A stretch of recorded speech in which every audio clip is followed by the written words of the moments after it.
We made the guys on the Six Nations who made that Farrell decision to lower it from red to yellow made a terrible, terrible call. Marius van der Wester, an old guy, was in the bunker and he made the right call. He was 100%. Well done, Marius. What happened then? It was supposed to be, I don't know how it landed, in the legal department in Australia, 3 guys deciding to lower the thing. So now some guys say, yeah, it was not a World Rugby decision, it was not that, it was not that. But for me, it's a mockery of a great new call of the bunker system. And secondly, to do that sort of thing now before the World Cup. Owen, if the 3 of us do that sort of thing, we gotta be exposed and say, listen, Shimmy, it was you, Mackie and Swys, you made that call.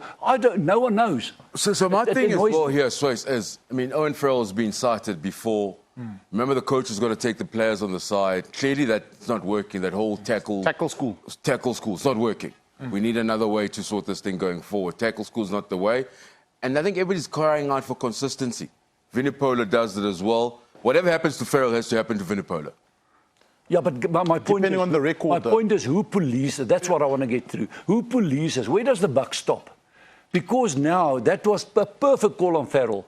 You're out for at least 4 weeks, and now those guys who took control to lower it down brought our game into is a disrepute, ill repute. But sorry, so those are the faceless people in rugby who you won't know who made that decision. And that's wrong. Unfortunately, which is wrong. And that is wrong. So there's a credibility issue. Also, Farrell's got a previous record. I mean, there's another angle to this where a guy called George Moala plays for Tonga, got 10-week ban. A lot of the guys are saying why Tier 2 nations treated differently to Tier 1 nations, which is a justified case. You know, they're asking this guy with no previous record gets an automatic 10-week ban. Farrell with a bad record now, all of a sudden a red becomes a yellow. How's that fair? And, you know, where's the fair practice in it? So it's, you know, everyone agreed that it was a red card until it got overchanged. Then people turned around and started saying, hey, what the hell's going on here? That's the issue, And that's the big issue. And not just that, I think it's you know, the fact that the motherboard, which is World Rugby, had to step in and say, listen, dudes, you are actually messing up this whole thing. That for me is the worry, because whoever, like Swys pointed out, made the decision to overturn the red card, are they not, you know, under the laws of World Rugby? Are they a law unto themselves? You know, who do they report to? Who gave them the power to actually overturn that thing? Because ultimately, if we're saying that we're going to go into World Cup and World Rugby is in charge of rugby, then surely they should have the last call before actually releasing a press statement. And rumor has it, apparently, with the whole you know, Owen Farrell story, he had actually some guys with proper connections that actually you know, helped him in his case. Where are they? Come on. Say it again. Give us names. Well, apparently a guy called Richard Smith, who's part of the King, no, the Queen, no, the King, the King's Council, the King's Council. Now, yes. I mean, if you have a guy like that, I mean, I would use him now and then, especially with my arguments I lose at home.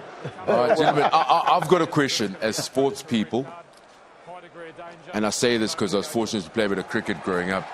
When you've nicked the ball and the umpire doesn't give out, cricketers walk.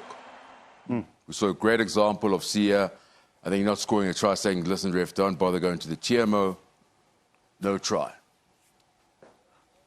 Are we expecting too much from players like a guy like Owen Farrell at the moment to say, listen, guys, you got this thing wrong. This is my record. I'm not even appealing this. You know, you as a human being, again, another red card. It's not intentional, but you look at it, yes, guys, I'm on suspension. I mean, yeah, let's not appeal this thing. At what stage do rugby players or just humans take You want honesty, but you'll never, ever get that. Never, ever, ever. Look, difference here scoring the try. But if you say to me, it's so... Because you can argue that it was marginal. There's game time, there's World Cup, there's match fees, there's... The whole package is so huge. There's no way I want to see that guy. He'll be... So you're saying the individual must say, the system must find me guilty. If not, as guilty as I know I am, I'm going to carry on and ride the system. But we owe it to the individual to have the right system to protect me 100%. We can't suddenly allow that 3 guys in Australia make such a call before a World Cup. Man, I understand that everyone in the world is... You got to put it into context. You remember Owen Farrell, You go back to Andre Esterhazen. This was 5 years ago. This is 5 years later. It's still the same issue. That's a big problem. Maybe a guy like Vunipola has never gotten a red card for tackling like that. Then it's a different. So you got to look at it from an individual point of view. Oh, and if you play rugby, throw a punch for the first time in your life before a World Cup, and they turn around, and there's a guy that's been doing it for 5 years and never learned, then surely it's two different sort of punishments for it. You know what I mean? So, you got to look from a contextual point of view. I think players sometimes do admit, John, on the field where a guy makes a high tackle, they'll go apologize. There have been times a guy apologizes, goes to the ref, sorry, it was a mistake, I slipped up. But he's talking about afterwards. Afterwards, we don't know what happens because it's behind closed doors. Yeah, true. Maybe the lawyers did turn around and tell him and say, listen, just plead guilty. So we will never know that. That's just speculation. But I think rugby, to a certain extent, if I make a high tackle and some guy's lying on the ground, you see the guys get up, get sent off, apologize for it and walk off. So there is that sort of sportsmanship around it. It's not every guy walking off saying I was right. The guys do learn quickly.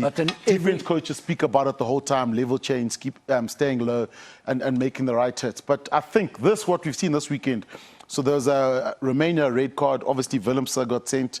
We had the Farrell one last week, Vunipola. It's just going to add more. Watch, don't worry, you guys, in 5 weeks' time, this list is going to be so long. But all of those, there will be more reds, there will be more yellows. But I need to know who controls the bloody thing. I can't have, like I showed there with the 3 guys and the guy behind puppet situation. We can't have that, guys. Not in a professional game that's... You've been in a professional game for a long time, Swys. You're a part of a national side. For you to ask who controls this leaves us... a lot of us. You win that makes it one stage. I want transparency. I want to know, why was the bunker call, which everyone wanted to have, why was it overturned? Because the call was right. Who decided that those 3 guys make such a bad call? And who do they report to? And why don't they How's say... your phone? Who you got there? Because I don't have these answers. I don't have connections with the royal family like Jonathan here, you know what I mean? Swys, I don't have the answer. I don't know, But Jimmy... We've got no one to speak down there. I don't know. Let me just call Buckingham Palace quickly. I need a lawyer. Don't worry, I'll take you with me. Don't worry. But Jimmy, I can't believe it. You're on Facebook. Listen, thank you so much for your time. Love the debate. Love the different views. Thoroughly enjoy it. Again, we learned so much on Final Whistle. We don't have all the answers, but guess what? We'll give you a good debate. As I said, we're not discussing science. The only thing we can really break in the game of rugby is the forward pass, break the laws of the game. Other than that, who's got the better strategy?